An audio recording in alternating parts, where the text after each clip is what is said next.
I wiped my wet palms against the witness table and faced Calvin as Vanessa waited for me to protect the company she had built on my license. Behind me, Daniel gripped the gallery rail. Beside us, Priya's screen showed the hidden account, the programmed nursery speaker, and the PIN Vanessa had reused to move stolen deposits. Remove my license from Crow Residential, effective now. Calvin looked over his glasses. Is that answer final? Vanessa whispered my name like she was reaching for a switch that had always worked. Exactly 3 weeks earlier, on May 18th, that same 4-digit number had been buried inside the plan to turn our apartment into a trap. Rain combed the windows of St. Catherine Medical Center on Monday, May 18th, 2026. 2 days after giving birth, I sat on the edge of the maternity bed in compression socks, checking a work message while my newborn son slept against Daniel's chest. Leo's mouth hung open beneath his knitted cap. Daniel supported his head with both hands, as if carrying wet porcelain. Our marriage had ended because Daniel could make patience look like kindness long after it became avoidance, especially whenever Vanessa Crow pushed into our decisions. Yet he had attended every appointment, slept in the visitor chair, and learned Leo's feeding cues faster than I had. Divorce had not made him less Leo's father. Nora Keene entered with discharge papers and caught the glow of my phone. She was 44, brisk without being cold, and had noticed me answering work messages during labor. Checklist, she said, lowering my screen with one finger. You eat, you hydrate, you call if either of you develops a fever. Leo rides rear-facing, straps at armpit level, nothing loose around his face. She examined him, reviewed my medications, then signed the final discharge form. You and Leo are medically cleared. Daniel filled the silence by describing the parking garage, the weather radar, and an unnecessarily detailed route that avoided construction. Nora listened for 10 seconds before saying, Daniel, the checklist does not include narrating traffic. I laughed, and the pull across my abdomen reminded me how little strength I had. Daniel settled Leo into the infant carrier and tested each strap twice. I'll carry him downstairs, he said. Then I'll go ahead and check the apartment. Groceries, heat, windows, whatever needs checking. No surprises. He said that gently, watching for resistance. We had agreed he would help without moving back in, a boundary that sounded cleaner in conversation than it felt beside our sleeping child. Check the stove, too, I said, and the nursery outlets. Vanessa had one of the apprentices replace that receptacle, and I never inspected it myself. Daniel's shoulders tightened at her name, then relaxed without an argument. That was his oldest trick, treating surrender as peace. While I buttoned my coat, Daniel reached into the pocket of his own and removed a small paper envelope marked 214 in my handwriting. Your spare key, he said. I nearly left with it. The adhesive flap had been pressed crookedly, and one corner looked newly softened. When he passed it over, a scent rose from the paper. Burnt sugar under orange blossom. My throat tightened. Vanessa wore that perfume so heavily that it remained in the Crow Residential conference room after she left. I turned the envelope beneath the fluorescent light. There was no stain, no torn fiber, only the familiar number and the faint odor where no odor belonged. Did Vanessa touch your coat? I asked. Daniel frowned. Not that I saw. She knows we're being discharged, but I haven't spoken to her this morning. Nora returned to her desk outside the room and lifted one hand in farewell. Daniel took the carrier, and Leo stirred as we crossed the maternity ward, blinking at the brightness, as if he understood he was leaving the hospital. At the exit, Daniel gave me the carrier while he pushed the door open, then walked beside me into the damp gray light. I slid the envelope and spare key into my coat pocket. I had slept in fragments, delivered a child, and spent 2 days listening for every change in his breathing. Exhaustion could turn a harmless smell into a warning, I told myself. So I dismissed it and followed Daniel out. Daniel drove ahead to apartment 214, while I waited through the discharge pickup line with Leo. When I reached my building at 12:07, rainwater shone black on the front steps. Leo slept in his carrier, his lips making small feeding motions. Daniel's car stood nearby, but he was not waiting downstairs. I carried Leo to the second floor and saw a sheet of white paper taped across my apartment door. Daniel's block printing was unmistakable. The message read, "Don't go in, call the police. I'm sorry I couldn't stop it." My hands began shaking so hard that the carrier handle clicked against my wedding ring scar. I did not touch the knob. I backed toward the stairs, called 911, and read every word exactly. Patrol officers Jordan Pike and Luis Moreno arrived on the emergency dispatch. Jordan, 29, had completed utility emergency training 6 weeks earlier. Luis, 37, moved with the rigid caution of a man who had survived a residential gas explosion early in his career. Jordan looked at Leo, the note, then the closed door. 3 steps, Jordan said. 1, take the baby downstairs. 2, do not use the elevator. 3, wait across the street. I pulled the spare key from my coat but could barely hold it. Luis accepted it by the edge. No switches, no phones, no radios near that door, he warned. Then he repeated, slower, no switches. Jordan peeled Daniel's note from the door with gloved fingers, slipped it into an evidence bag, and asked whether anyone should be inside. "Daniel," I said. He came to check the apartment. I am telling this aloud because silence once made dangerous people look reasonable. Subscribe if you want to stay beside me while I follow the evidence, even when I would rather look away. Jordan unlocked apartment 214 manually. Luis eased the door inward without touching the light switch. Everyone froze. A baby cried from the dark nursery, thin, frantic, close enough to make milk ache through my hospital bra, while the rotten egg odor of leaking gas rolled into the hallway. Leo woke and answered with a startled wail against my chest. "There's another baby," I said, stepping forward before Jordan blocked me with an arm. From deeper inside came a dull, mechanical chirp. Luis's face changed. He had heard something in that apartment that belonged to his worst memory. "Megan, downstairs now," he said. "Take Leo outside, now." Then the false baby cried again with precisely the same broken hitch between breaths. Jordan ordered me toward the stairs, but I saw past his shoulder before I moved. Daniel lay face down between the kitchen and nursery, one arm bent under him. Blood darkened the hair behind his left ear. The stove knobs had been turned, although none of the burners held a flame. A blue bundle rested in Leo's crib, swaddled exactly as a newborn would be. Its cry came through fabric. Beside the stove, a smart plug occupied the kitchen outlet, its display counting through a program delay. A cord ran from it toward an exposed heating element positioned near the gas-filled range. Jordan stared once, understood, and said, "That plug energizes, this room ignites." It had been arranged to happen shortly after the time I normally would have brought Leo home. My knees loosened. I gripped the carrier with both hands and forced myself down the stairs, because Leo could not leave without me. From the landing, I heard Jordan call, "The nursery baby is a speaker." He reached the crib, opened the blue swaddle without lifting the device, and left the speaker inside as evidence. Then he crouched beside Daniel and checked his breathing. "Alive," Jordan called. Luis moved in low, avoiding the plug and every switch. Together, they rolled Daniel enough to free his arm. His eyelids fluttered. "We found you before ignition," Luis told him, though Daniel gave no sign he understood. Jordan directed the building's occupants toward the stairs in short, numbered steps, while Luis lifted Daniel across his shoulders. Outside, rain struck Leo's carrier canopy. I crossed to the lobby of the building opposite mine and stood behind its glass doors, safely away from the contaminated apartment.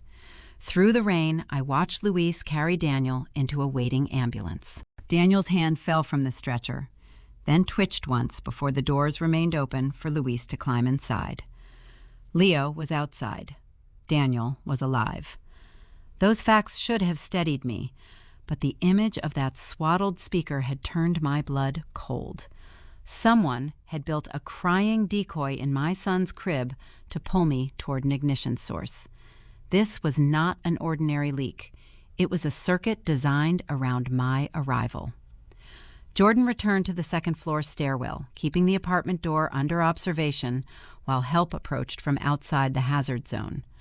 From across the street, I could see the kitchen through the rain-streaked window, the stove, the cord, and the hard green glow of the smart plug still fixed in the outlet.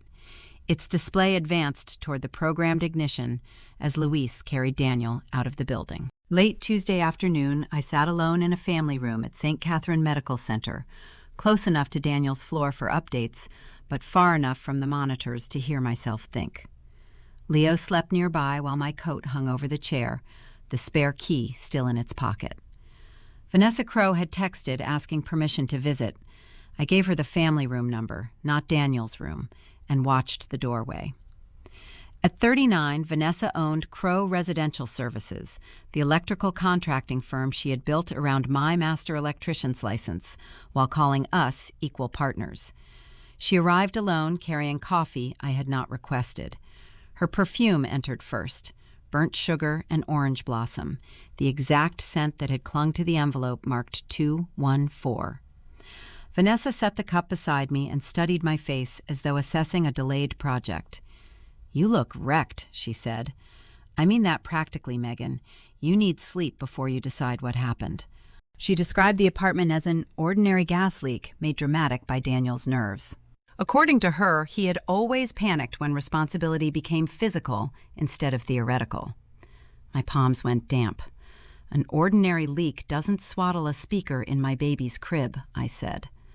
Vanessa's mouth tightened for less than a second. Then she called the setup a misunderstanding, perhaps something left by a contractor, perhaps Daniel combining unrelated details because he had been frightened. She used practical the way other people used harmless. I kept my voice level. "How did you know Daniel went there first?" Vanessa lifted the coffee lid, although she had not taken a sip. "Because that was the plan." I had told Daniel the plan in the maternity room. I had not told Vanessa. She continued before I challenged her, saying it was lucky I had arrived after him and not at my private discharge time. The lump in my throat hardened. "What private discharge time?" I asked. She looked toward the closed hall, then said Daniel must have mentioned it. "He told you about checking the apartment, too?" I asked. Vanessa sighed as if I were making her repeat a measurement. "People talk, Megan. Not every shared detail is evidence." Daniel had told me that morning that he had not spoken to her. I did not reveal that. Instead, I leaned closer and breathed through my nose. Her perfume was fresh on her collar and scarf, the same burnt sugar sweetness laid over orange blossom, unmistakable now that exhaustion could no longer explain it. "Did you handle his spare key envelope?" I asked. Vanessa stopped touching the lid. "No." The answer came too cleanly. She added that she had spent the morning dealing with company matters and that my absence had already created scheduling problems. She reminded me that Crowe Residential depended on decisions only I could approve, then softened her voice and suggested we postpone this emotional investigation until Daniel could speak for himself. I tested one final point. The police never told me when the plug was programmed to switch on. Vanessa's gaze snapped to mine. "Then stop saying it was timed for your arrival." I had not said that to her.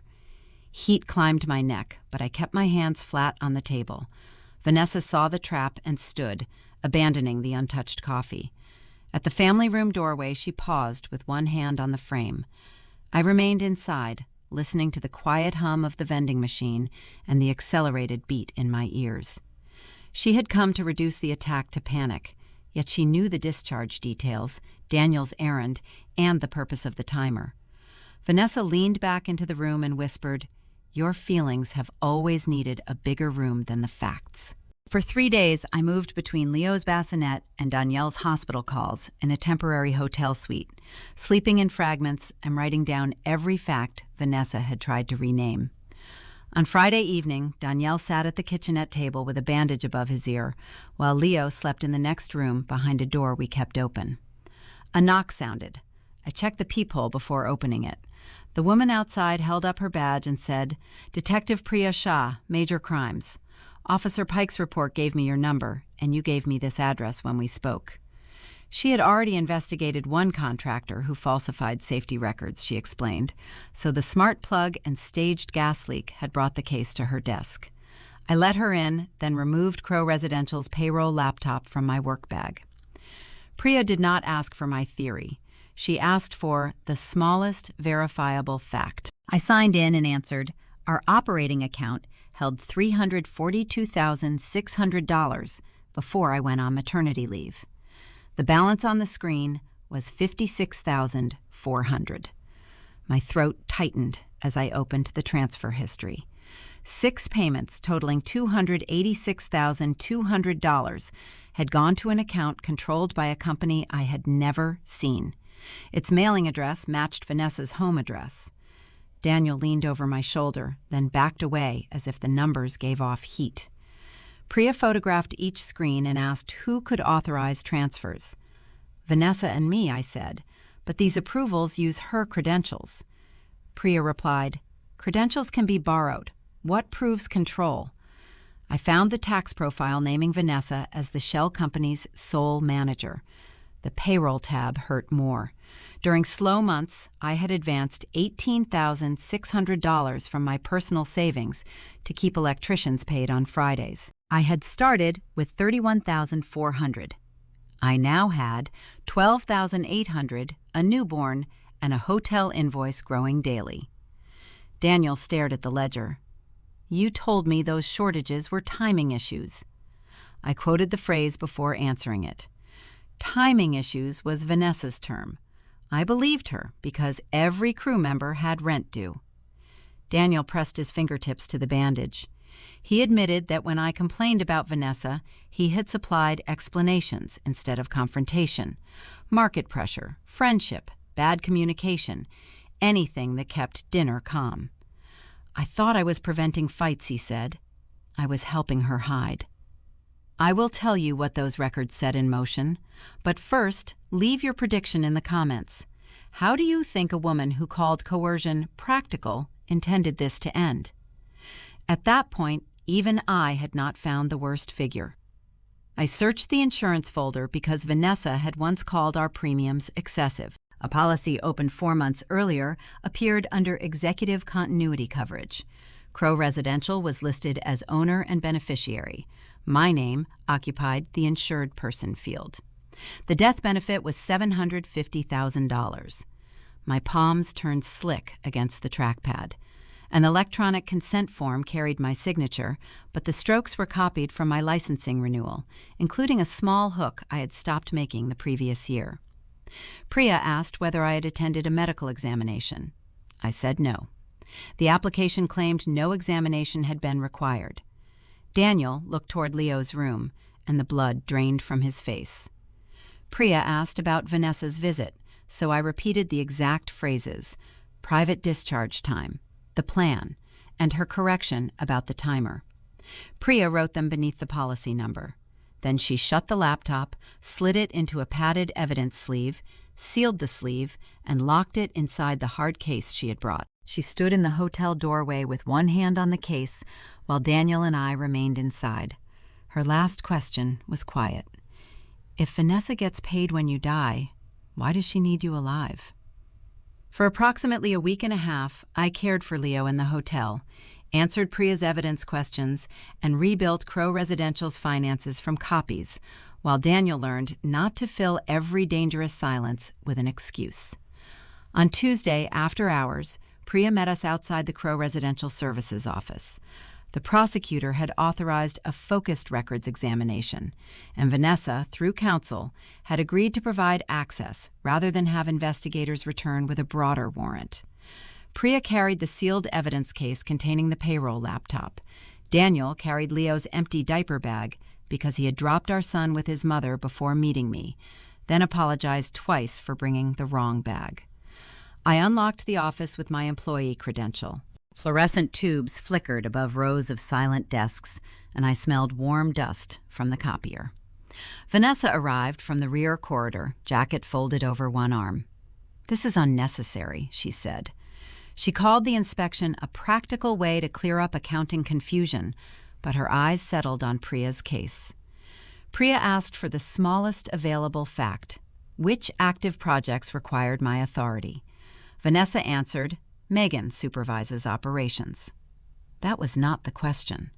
I opened our state compliance portal on a conference room computer and pulled up the qualifier record. My license number was attached to every permit category Crow Residential used. Vanessa owned the company, but I was the licensed master electrician whose qualification allowed it to contract, pull permits, and keep its active residential projects. If I left that role, the firm would have to report the change and could not continue covered work without an approved replacement. Daniel read the screen twice. So you weren't just running schedules. I felt sweat gather beneath my collar as I opened the responsibility matrix. I was the license, the scheduler, the final safety check, and, through my payroll advances, the unpaid financial buffer. Vanessa had built the company around those functions while telling both of us we were equal partners. There was no partnership agreement. There were only wages, access permissions, and my name carrying her legal risk. Priya asked whether Vanessa held the same classification. Vanessa said her experience was functionally equivalent. I turned toward her. Functionally equivalent won't pass a state audit. Do you hold the license? Vanessa's jaw shifted. Not presently, she said. We followed her into the office records room because Priya requested the original qualifier documents. Metal shelving narrowed the space, and cardboard archive boxes gave off the dry smell of paper and insulation dust. Daniel entered behind me. Priya brought in her evidence case. Vanessa came last and closed the door without latching it. My framed compliance license certificate hung above the locked permit cabinet. I had placed it there after Vanessa's first major contract, back when seeing both our names on a job felt like proof of friendship rather than a warning about whose name mattered. Priya positioned her recorder on a box and stated that the conversation was being documented with everyone's knowledge. Vanessa looked at Daniel before speaking to me. You can fix this without destroying what we built. Her voice softened around we. She offered to restore the transferred deposits through a repayment schedule, correct the insurance paperwork, and cover my hotel costs. In return, I would renew my qualifier commitment and tell the licensing board that Crow Residential remained under my supervision. Priya asked, "Is repayment conditional on renewal?" Vanessa answered that she was proposing a practical settlement, not a condition. I challenged the word immediately. Then repay it, whether I renew or not. Vanessa's face emptied. She said the company needed stability before funds could be returned, and reminded me that electricians, apprentices, and customers would suffer if I acted emotionally. If you were standing in that records room, would you stay and rescue the company, or leave and let it face the consequences? Write stay or leave. What I did next forced every hidden dependency into the open. Daniel inhaled as if preparing one of his long explanations, then stopped. That silence mattered more than an apology. Priya asked Vanessa to repeat the offer clearly. Vanessa did. Repayment, corrected records, and restored benefits if I renewed the license relationship. Priya confirmed that the statement had been recorded. Vanessa turned on me. You know the projects cannot survive without you. I said, that is the first accurate thing you've told me. My hands were shaking, but I crossed to the wall, lifted the framed certificate from its hooks, and removed the document from behind the glass. Vanessa stepped between me and the door. She did not touch me. Megan, be practical. I held her gaze and slid the certificate into the rigid document case I had brought. Then I opened the state portal on the records room terminal, selected the option to request an emergency licensing hearing, and entered notice that I intended to withdraw as Crow Residential's qualifying license holder. Daniel watched without rescuing Vanessa from the silence. Priya watched Vanessa understand that her offer had failed. I closed my document case and the latch snapped through the records room. I'm done repairing your emergencies, I said, then submitted the request. Through 6 days of feeding Leo, answering investigators, and rebuilding evidence at the hotel, I kept returning to one 4-digit number that felt too familiar to ignore. Late Monday morning, June 8th, Daniel and I entered the State Electrical Licensing Board hearing room under the emergency notice I had filed. He took a seat in the public gallery while I walked to the witness table with my document case. Priya set her sealed evidence case on the evidence table. Vanessa crossed from the opposite door to the respondent table, wearing the same charcoal suit she used for contract closings. Calvin Ross convened the hearing from the chair's desk. 5 years earlier, he had approved me as Crow Residential's qualifying electrician. Now he looked over his glasses and said, "Ms. Pierce, give me the smallest fact that requires immediate action." I opened my case, removed the compliance certificate, and handed it across the desk. Calvin took it from me in full view of Vanessa, dated the receipt, and placed it in his hearing file. Crow Residential operated under my license, I said. Vanessa controlled the accounts, scheduling, and customer deposits, but every permit represented that I supervised compliance. Vanessa leaned toward her microphone. That division was practical. Megan preferred field work. My pulse kicked faster at her word. Preferred? I asked. I trained the crews, corrected failed inspections, approved load calculations, covered emergency payroll, and signed the permits your company could not obtain without me. Calvin asked Vanessa whether her answer was final. She said they had been equal partners. I looked at the certificate disappearing beneath his file cover. Vanessa had built the firm on my silent labor, then called my silence agreement. Priya unsealed the company payroll laptop and connected its forensic image to the hearing display. She explained that the ignition application recovered from it had been created under a concealed administrator account. The account registered the smart plug, paired the blue swaddled speaker, and created an automated sequence from Crow Residential's network. Its activity log showed apartment access at 9:14 and device programming at 9:30 on May 18th. Vanessa said shared office computers produced unreliable attribution. Priya asked, "What is the smallest verifiable fact connecting this account to one person?" I moved closer to the screen.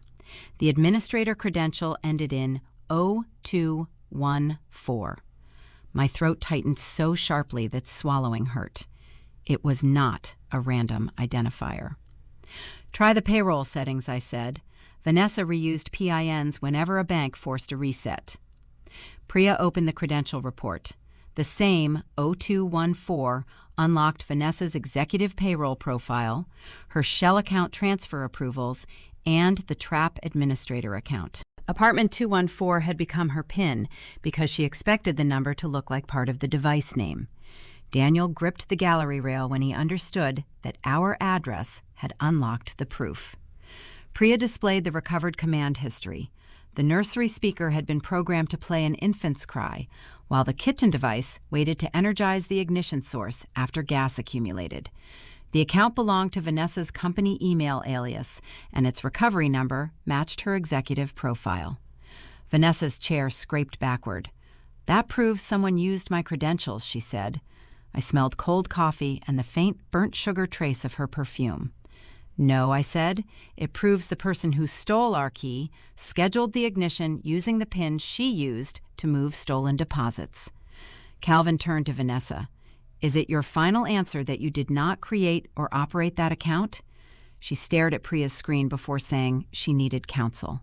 Priya replied that the criminal inquiry would respect that request. The board still had authenticated records before it. Calvin asked me whether I could resume active supervision while the investigation continued. Vanessa spoke before I could answer. She called the temporary renewal practical, promised to preserve jobs, and said I could impose controls. My palms were wet against the witness table, but the fear was clean now. She was not asking me to save electricians. She was asking me to place my license over the hole she had cut through the company. Daniel remained seated. He did not explain her, soften her, or ask me to wait. I faced Calvin and said, "Remove my license from Crow Residential, effective now." He asked whether that answer was final. Yes. Vanessa whispered my name, not as a friend, but as someone reaching for a switch that had always worked. Calvin signed the withdrawal, retained my certificate in his hearing file, and entered the effective date into the board system. Red status bars rolled down the projected project list. Permit after permit changed from active to suspended because Crow Residential no longer had a qualifying electrician. Vanessa watched the dependency she had hidden become visible to everyone in the room. Calvin announced that the firm could perform no regulated electrical work unless the board approved a new qualifier. The final project turned red, and the system marked every Crow Residential project suspended. For approximately 6 months, I worked temporary inspection contracts from the hotel, raised Leo between 2 households, and answered Priya's questions without stepping back into Crow Residential. On Friday afternoon, December 4th, a property representative admitted Daniel, Priya, and me to the shuttered office after Priya arranged access for the final inventory. I walked into the main office first, Daniel followed, and Priya stopped in the doorway where she could see both the hall and Vanessa's glass-walled room. The air smelled of paper, dead electronics, and insulation dust. Notices covered the permit board. Projects canceled, insurer withdrawn, credit facility terminated. The account summary showed why collapse had come so quickly. Company cash had fallen from $342,600 to $56,400 before the board suspension removed the work supporting everything else. Daniel touched the back of my old chair but did not pull it out. "Are you thinking about rebuilding any of this?" he asked. His tone left room for an answer instead of filling it with reasons. I checked the dark dispatch monitors and the empty hooks where crews once collected keys. "Not this company," I said, "and not under her name." Priya opened her evidence case on a cabinet, but left the sealed payroll laptop inside. She told us Vanessa had entered a guilty plea covering the apartment attack, the stolen deposits, falsified records, and the forged insurance consent. The plea admitted that Vanessa had copied Daniel's key, programmed the devices, struck him, and started the gas after his warning went up. She had been remanded into custody pending sentencing. My knees weakened, and I braced one hand on the cabinet until the room steadied. Priya said the closure was permanent. No qualifying electrician, no active insurance, no credit, and no lawful path back under the Crow Residential entity. Then she asked whether any of my personal payroll advances had been recovered. "None," I said. $18,600 remained gone, along with months of work I could not invoice and an apartment I had not yet reclaimed. Priya wrote that down. Justice had arrived, but it had not reimbursed me. Daniel looked toward Vanessa's office and began, "I should have challenged her when," then stopped himself. "Yes," I said, "you should have." He nodded without adding the unnecessary explanation that would once have made me comfort him. We crossed together into the shuttered main office. Vanessa's desk had been emptied except for a pale rectangle where her monitor had stood. I removed my Crow Residential badge from my wallet. The photograph showed me 5 years younger, already tired, still proud to have my name under hers. Priya remained at the doorway while Daniel watched me set the badge in the center of Vanessa's empty desk. I did not straighten it or take one final look around. I released it, turned away, and left it there. For approximately 5 months, I completed public safety training, found a smaller home, and practiced sharing Leo's calendar with Daniel without pretending our marriage had returned. Rain silvered the repaired apartment building on Tuesday morning, May 18th, 2027. I entered the lobby while Daniel came through behind me carrying 1-year-old Leo in his arms. Fresh drywall had replaced the scorched sections, the mailboxes had been repainted, and the directory again listed apartment 214. Daniel shifted Leo against his chest and said, "I can go first if you want, although technically this is only the lobby and there are at least 3 exits and—" He caught himself. I almost laughed. "Stay beside me," I said. "Don't lead." We had come before my first day as an electrical safety investigator, a public job reviewing hazards that contractors preferred to describe as minor. The new position paid less than Crow Residential had promised me and offered no ownership fantasy, but my signature would belong only to me. Daniel asked whether I wanted to take the elevator upstairs. Sweat gathered under my collar despite the cool lobby. No, I said. I needed to know I could walk through this door. Leo reached toward the brass mailboxes, opening and closing his hand at their reflections. Daniel kissed his hair. We stood close enough to look like a family, because we were one, but he would return to his home afterward, and I would return to mine. A woman crossed behind us toward the elevator, shaking rain from a bright orange umbrella. The burnt sugar and orange blossom scent of Vanessa's perfume moved through the lobby. My shoulders locked before I could stop them. I saw Daniel notice. He did not take my arm or block the path. Leo babbled against his coat, hearing both parents and understanding none of the history between us. I breathed once, identified the perfume as perfume, and looked toward the glass doors instead of searching the woman's face. The scent belonged to the air. It did not get to issue instructions. Daniel asked, "Ready?" I nodded, pressed Leo's warm-socked foot through his trouser cuff, and opened the inner lobby door myself. Daniel followed with our son in his arms. Outside, rain tapped the awning, and my new identification card rested in my pocket. Another trace of burnt sugar and orange blossom drifted past. I kept walking. What warning did you finally trust? Write it in the comments and subscribe for more stories about the moment evidence becomes action.